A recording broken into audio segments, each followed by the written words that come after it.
The moment you stop caring about what toxic people think is the moment you reclaim your life. Most people spend their entire lives trying to win the approval of individuals who do not even like themselves. We have been conditioned to believe that we must defend our honor and fight back against every insult. But the ancient Stoics discovered a secret that is much more powerful. They realized that the only way to truly win is to stop playing the game entirely. When you master your internal reaction, you become untouchable. Disrespect only has power if you give it a place to land. If you take away that landing spot, the insult falls to the ground, useless and forgotten. Today, we are going to look at the one psychological shift that will change how you interact with every difficult person in your life. Once you understand this, toxic people will never be able to reach you again. Welcome back to Virtue Over Chaos. Chapter 1. The Source of the Problem. The reason we feel hurt when someone treats us poorly is rarely because of what they said. It is because of what we tell ourselves about what they said. When someone is rude to you, your mind immediately starts a trial. You ask yourself why they would say that. You wonder if there is some truth to their words. You feel a burning need to correct them or to show them that they are wrong. This internal trial is where the suffering happens. Marcus Aurelius, the Roman emperor and one of the most famous Stoics, wrote about this extensively in his personal journal, which we now know as Meditations. He lived a life surrounded by people who wanted to take his power, betray him, or undermine his authority. He did not have the luxury of hiding from toxic people. He had to lead them. Marcus realized that the opinion of another person is something that exists only in their mind. It is a physical vibration in the air, or a series of marks on a page. It has no power to enter your soul unless you open the door. The source of our frustration is the false belief that we can control what others think of us. We act as though we are responsible for their behavior. If they are mean, we think we have failed.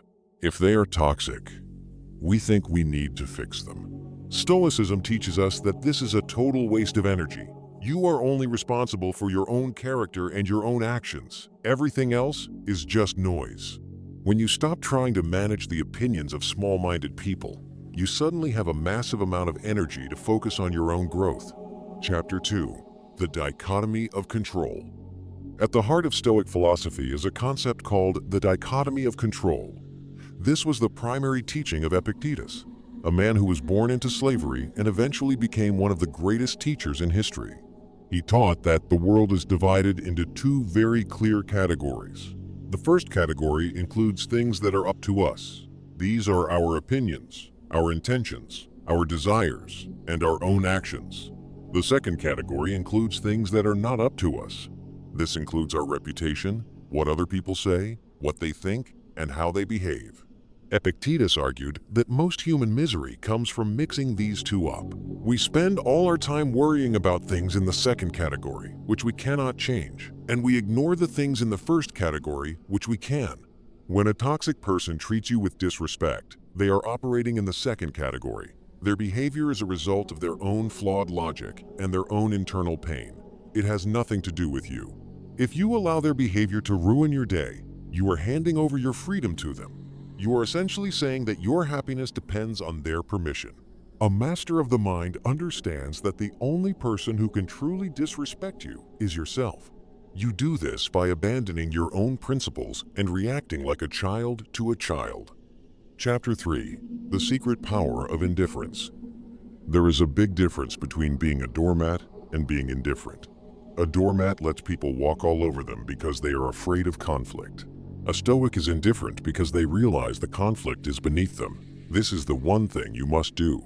You must decide, once and for all, that the behavior of toxic people is irrelevant to your worth. In the books of Seneca, another great Stoic, he often talks about how we should view insults. He compares a wise person to a solid rock. If you throw a pebble at a rock, the pebble bounces off. The rock does not move. It does not get angry. It does not try to convince the pebble to stop hitting it. It simply remains what it is. When you practice Stoic indifference, you are not being cold or mean. You are simply refusing to give your power away. When a toxic person tries to bait you into an argument, they are looking for a reaction. They want to see that they have an impact on you. They want to pull you down into the mud where they live. If you react with anger, they win. If you react with a need to explain yourself, they win. But if you look at them with a sense of calm and move on with your day as if nothing happened, you have won. You have demonstrated that their words have no more weight than the buzzing of a fly. This is the ultimate form of strength. It shows that you are governed by reason, not by the whims of others. Chapter 4. Marcus Aurelius and the Morning Routine. In the second book of Meditations, Marcus Aurelius gives us a very practical tool for dealing with toxic people. He suggests that we should start every morning by telling ourselves exactly what we are going to face. He wrote that the people he would meet that day would be meddling, ungrateful, arrogant, dishonest, jealous, and unsociable. He did not say this to be a pessimist, he said it to be a realist. By expecting people to be difficult, he removed the element of surprise. Most of our anger comes from being shocked that people are being mean. We think they should be better. We think they should be fair. Marcus reminded himself that these people behave this way because they do not know the difference between good and evil. They are confused and lost. Because he understood this, he could not be angry with them. He realized that they were his fellow humans and that they were actually hurting themselves more than they could ever hurt him. When you expect toxic behavior, you are prepared for it. When it finally happens, you can simply say to yourself that this is exactly what you expected. You don't get upset when a dog barks or when the rain falls. It is just the nature of the thing. Similarly, it is the nature of a toxic person to be toxic. Expecting them to be anything else is your mistake, not theirs. Chapter 5. Epictetus on the nature of insults. Epictetus used a very famous analogy to explain how we should handle insults. He said that if someone handed you a gift and you refused to accept it, the gift would still belong to the person who tried to give it to you. The same is true for an insult. If someone tries to insult you and you refuse to take it personally, the insult stays with them. It remains their problem. In the historical accounts of his life, it is said that Epictetus was once beaten so badly by his master that his leg was broken. Even as it was happening, he remained calm and warned his master that the leg would break. When it did, he simply noted that he was right. He did not let the physical pain or the cruelty of the act break his spirit. He understood that his body could be chained or broken, but his mind was always free. If a man could endure a broken leg with such grace, surely we can endure a rude comment at work or a nasty message on social media. Epictetus taught that we are bothered not by the things themselves, but by our judgments about them. If you judge an insult as a terrible thing, you will suffer. If you judge it as a meaningless noise from a confused person, you will be fine. You have the power to label everything that happens to you. Choose labels that keep you in a state of peace. Chapter 6. Seneca on Anger and Boundaries. Seneca wrote an entire essay called On Anger. He argued that anger is a temporary madness. It never solves a problem. It only makes it worse. When we deal with toxic people, our first instinct is often anger. We want to put them in their place. But Seneca explains that by getting angry, we are actually becoming like the toxic person. We are letting their poison into our system. He advised that the best way to handle disrespect is to delay your response. If you feel the heat of anger rising, take a breath. Walk away. Do not say a word until you are calm. Setting boundaries in a stoic way does not require shouting. It requires a firm and quiet resolution. You don't need to explain to a toxic person why they are wrong. You just need to stop engaging with them. Seneca suggests that we should be very careful about who we allow into our inner circle. Life is short, and our time is the most valuable thing we own. Why would you spend even 1 minute of your life arguing with someone who does not respect you? You can simply choose to spend your time elsewhere. This is not running away. It is choosing to invest your life in things that actually matter. Chapter 7. The Best Revenge. There is a famous line in Meditations where Marcus Aurelius says that the best revenge is to be unlike him who performed the injury. When someone is toxic, they are showing you exactly what kind of person they are. They are showing you their lack of self-control, their insecurity, and their ignorance. If you respond by being toxic back, you have lost your character. You have let them win because they have forced you to become like them. The highest form of disrespect you can show to a toxic person is to continue being a person of high character. When you remain kind, calm, and focused on your goals despite their attempts to rattle you, it drives them crazy. They want to see you fail. They want to see you get upset. When you refuse to give them that satisfaction, you have achieved the ultimate victory. You have proven that you are the master of your own mind. This is what it means to have an inner citadel. You have built a fortress inside yourself that no one can enter without your permission. You can watch the chaos happening outside, but inside, you are at peace. You are following your own path, guided by your own virtues, and nothing a toxic person says can change that. Chapter 8. Practical application for today. So, how do you do this once and make it stick? It starts with a single decision.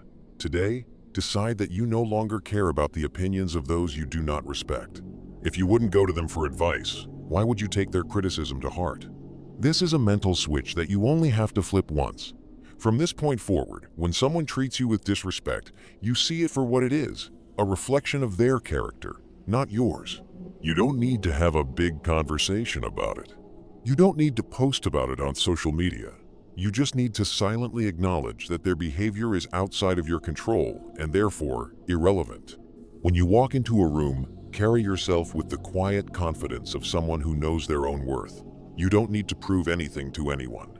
If someone tries to pull you into a drama, simply decline the invitation. You can be polite, but you must be firm. Your peace is your most prized possession. Do not let anyone steal it from you. Remember that you are the descendant of emperors and philosophers who faced much worse than a few rude words. You have the strength of the Stoics inside you. Chapter 9. Living with Virtue. Stoicism is not just about avoiding toxic people. It is about living a life of virtue. When you focus on being a good person, on doing your work well, and on helping those who deserve it, the noise of toxic people naturally fades into the background.